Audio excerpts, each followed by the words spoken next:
Hi, welcome back to another video, and yes, it's yet another amplifier video, though probably the smallest one I'm ever going to show you. Today we're looking at this, the really cool little orange mini crush. Now it's very well made, it's metal construction, as with all orange stuff it seems to be really robust.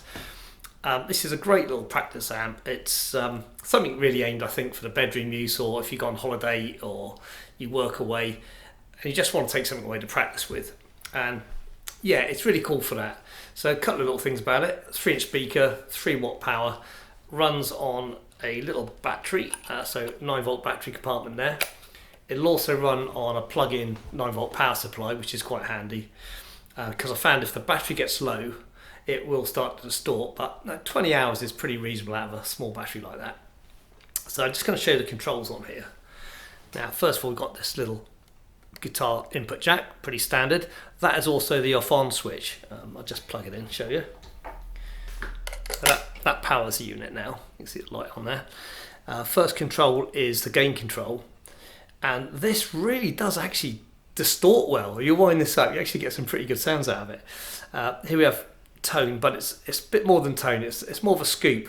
It kind of scoops the lows and mids out and the mids and highs out, depending on which way you're adjusting it. And here we have the volume pot.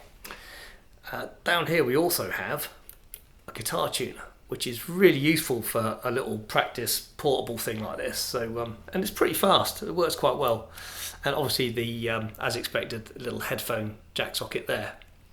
So just unplug that. On the back here we have the 9-volt input for supplying obviously off the main supply. It takes about 500 milliamps, so it says on here, which is quite power hungry, so you might want to check your supplies before plugging it in. If it doesn't work, it'll just absolutely distort. We've got auxiliary in for playing other, obviously, backing tracks for or whatever. And then the clever bit is we've got this.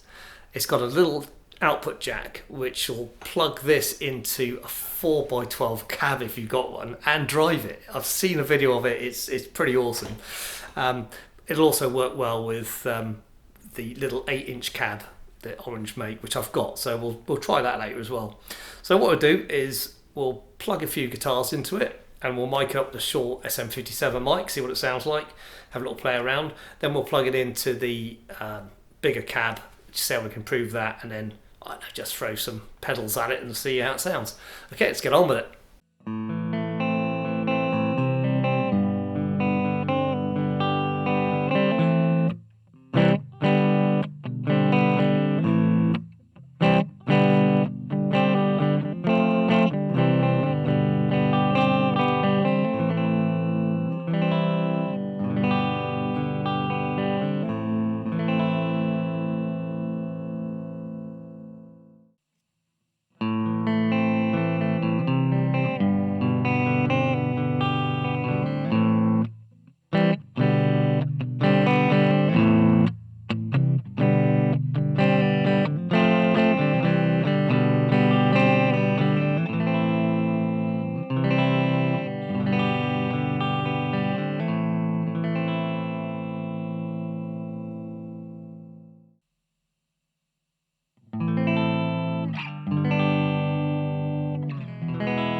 Well, what do you think of this little thing? I think it's a really good little amp, and 40 of your finest British pounds buys you one of these, which I think is pretty good value, considering the build quality in that. Yeah, quite versatile. It would be I don't think anybody's going to have this as a main amp, but for a travel amp, or if you get stuck, it does really work well. Now, I think it came over pretty good through the little speaker, really. It did have more depth and obviously more dynamic range through the 8-inch speaker. But the last jam session I did just through this with the SM57. Pretty good, eh? Not my playing, the amp. Anyway, I hope you enjoyed some of that. There's more videos coming up, so please stay tuned for those. Thanks for watching, and we'll catch up again soon. Bye now.